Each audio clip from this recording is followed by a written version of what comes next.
तो आज से हम लोग स्टार्ट करते हैं केमिकल बॉन्डिंग का सेकंड लेक्चर। ठीक है, ये हम लोगों का लेक्चर नंबर 2 है।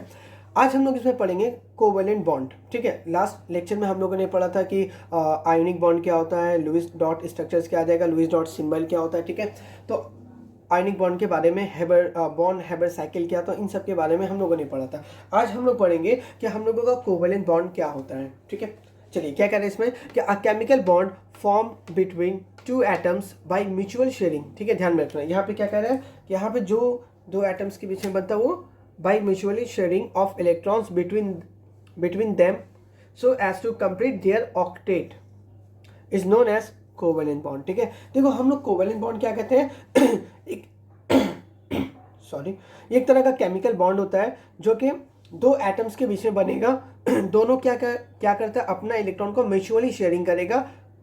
ठीक है, और क्यों शेयरिंग करेगा, म्यूचुअली शेयरिंग करने के बाद में उन दोनों का ऑक्टेट कंप्लीट हो जाएगा।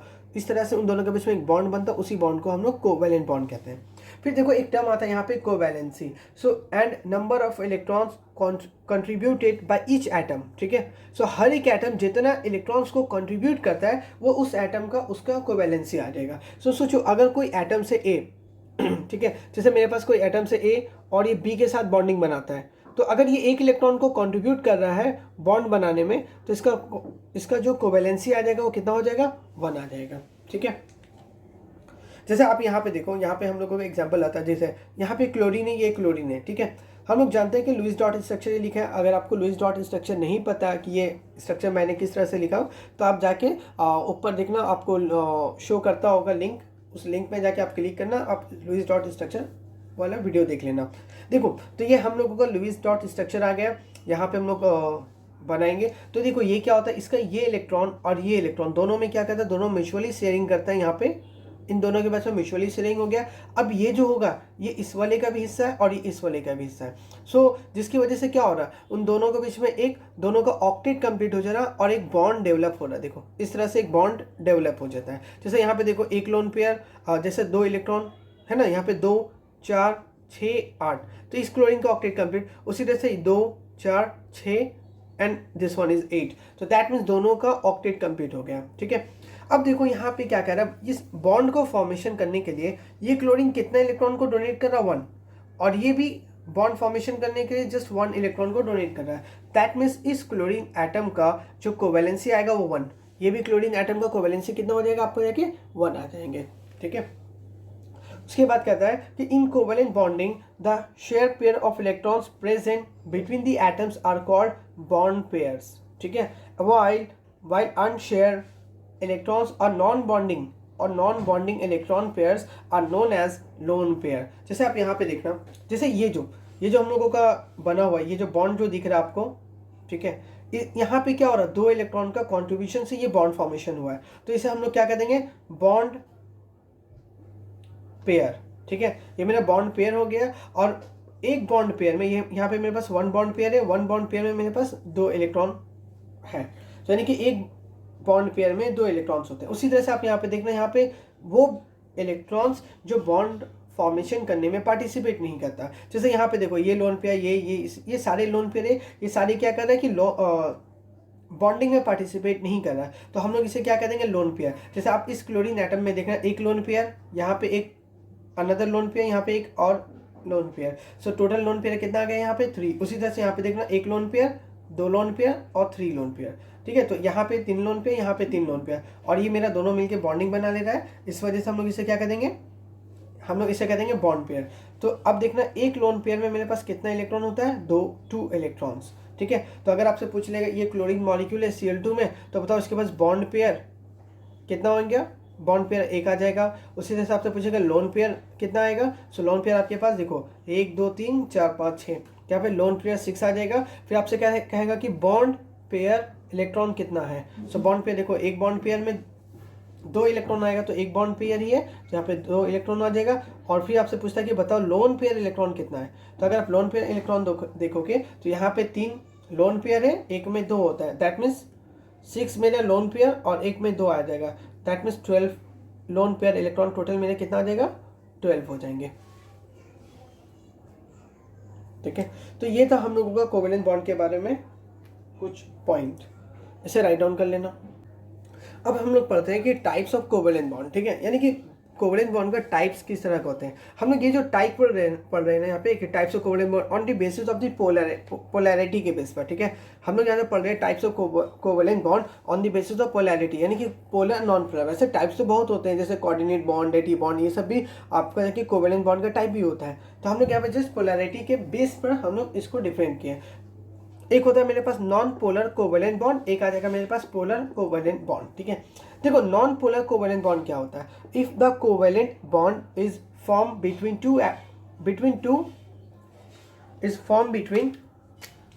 formed between two homonuclear atoms, that means between atoms of exactly the equal electronegativity, ठीक है। तो जब मेरे पास मान के चलो यहाँ पे, जैसे यहाँ पे देखो एग्जाम्पल मैंने लिखा हुआ, जैसे ब्रोमीन को देखो, है ना। हम लोग जानते हैं, देखो पहले ये जानना है कि इलेक्ट्रोनेगेटिविटी होता क्या है। EN, ये जो टर्म यहाँ पे लिखा गया है EN, दैट मीन्स इलेक्ट्रोनेगेटिविटी। आपने पीरियोडिक टेबल में पढ़ा होगा कि इलेक्ट्रोनेगेटिविटी एक प्रॉपर्टी होता है एटम्स का या एलिमेंट का, जो क्या करता है, जो इलेक्ट्रॉन जो यहाँ पे जो शेयरिंग होता है उस इलेक्ट्रॉन को वो लोग क्या कहता है अपनी तरफ अट्रैक्ट कर लेगा।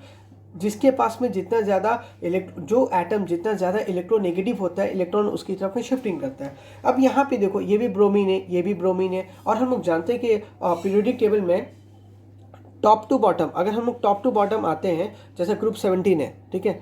ग्रुप 17 में अगर हम टॉप टू बॉटम आने पे क्या होता है, पहले फ्लोरीन आता है, देन क्लोरीन, देन ब्रोमीन, उसके बाद आयोडीन, है ना। तो टॉप टू बॉटम आने पे हम लोगों का जो इलेक्ट्रोनेगेटिविटी होता है वो क्या होता है, डिक्रीज होता है।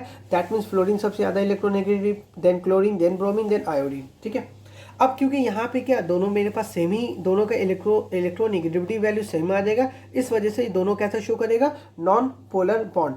याद रखना कभी भी अगर होमोन्यूक्लियर एटम से, यानी कि सेम एटम से बना हुआ है, तो वो हमेशा नॉन पोलर कंपाउंड आएगा, ठीक है। उसके बाद हम लोगों का आता है पोलर कोवेलेंट बॉन्ड, सबसे ज्यादा इंपॉर्टेंट ये पोलर कोवेलेंट बॉन्ड। देखो क्या कह रहे हैं यहाँ पे, if a covalent bond is form between different atoms, the share is displaced towards the more electronegative atom, causing greater concentration of electron density around the more electronegative atom. Such a covalent bond develops some ionic character and is called the polar covalent bond. तो यहाँ पे क्या कह रहा है,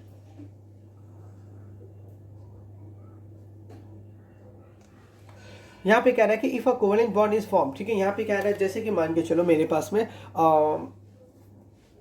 जैसे आप यहाँ पे देख सकते हैं हम लोग ब्रोमीन HCl में, अब देखना हाइड्रोक्लोरिक एसिड, हम लोग बहुत देखें हाइड्रोक्लोरिक एसिड होता है। तो अब अगर हाइड्रोक्लोरिक एसिड में देखना, हाइड्रोजन जो होता है, हम लोग जानते हैं कि हाइड्रोजन को ग्रुप 1 में भी रख सकते हैं और ये हाइड्रोजन ग्रुप 17 में भी रह सकता है, ठीक है। अगर आप हाइड्रोजन को आप ग्रुप, ठीक है, तो जो हाइड्रोजन का जो इलेक्ट्रोनेगेटिविटी होता है वो क्लोरीन से कम होता है। क्लोरीन का सबसे ज़्यादा इलेक्ट्रोनेगेटिविटी हम लोग का फ्लोरीन का आएगा, देन ऑक्सीजन का आता है, उसके बाद आपका नाइट्रोजन का आता है, देन क्लोरीन का आता है। यह हमारा इलेक्ट्रोनेगेटिविटी का ऑर्डर होता है, सबसे ज़्यादा fluorine, then oxygen, then nitrogen, then chlorine आएगा, ठीक है। यहाँ पे तो यहाँ पे आपसे कह रहा है कि यहाँ पे क्लोरीन का इलेक्ट्रोनेगेटिव ज़्यादा होता है। अब देखो ये यहाँ पे क्या होगा, दोनों का शेयरिंग है, ये बॉन्ड में इसने अपने एक इलेक्ट्रॉन को डोनेट किया, इसने अपने एक इलेक्ट्रॉन को डोनेट किया, दोनों का इक्वल शेयरिंग है। बट क्योंकि क्लोरीन जो होता है वो ज़्यादा इलेक्ट्रोनेगेटिव है, इस वजह से वो क्या करेगा,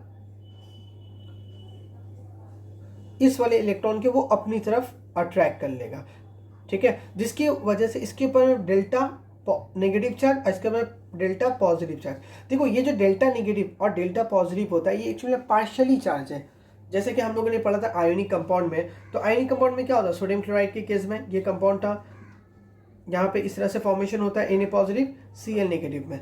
सो यहाँ पे क्या हो रहा है, देखो यहाँ पे हम लोग partially delta positive delta negative नहीं लिखते हैं, क्योंकि यहाँ पे जो इलेक्ट्रॉन का जो शेयरिंग होता है वो फुल्ली ट्रांसफर होता है। जैसा ये मान लो, तो यहाँ पे अगर इलेक्ट्रॉन है तो क्लोरीन क्या करेगा, ये दोनों ही इलेक्ट्रॉन को अपनी तरफ रख लेता है, इस वजह से इसके लिए हम लोग साइन माइनस करेंगे। और क्लोरीन चूंकि सोडियम क्या एक इलेक्ट्रॉन को लॉस कर चुका है, इसलिए इसकी वजह से क्या आ जाएगा, प्लस आ जाएगा, इसके ऊपर नेगेटिव। बट यहाँ पे ऐसा नहीं है कि ये क्लोरीन पूरा का पूरा एकदम इलेक्ट्रॉन को अपनी तरफ नहीं ले लेता, बल्कि उसको क्या करेगा, अपनी तरफ में शिफ्ट कर लेता है, जिसकी वजह से यहाँ पे क्या होगा, क्लोरीन के पास में इलेक्ट्रॉन का जो डेंसिटी होता है वो बढ़ जाएगा और हाइड्रोजन के पास में डेंसिटी कम हो जाएगा। इस वजह से हम लोग हाइड्रोजन के ऊपर में delta positive charge and chlorine के ऊपर में डेल्टा नेगेटिव चार्ज हम लोग यूज करते हैं।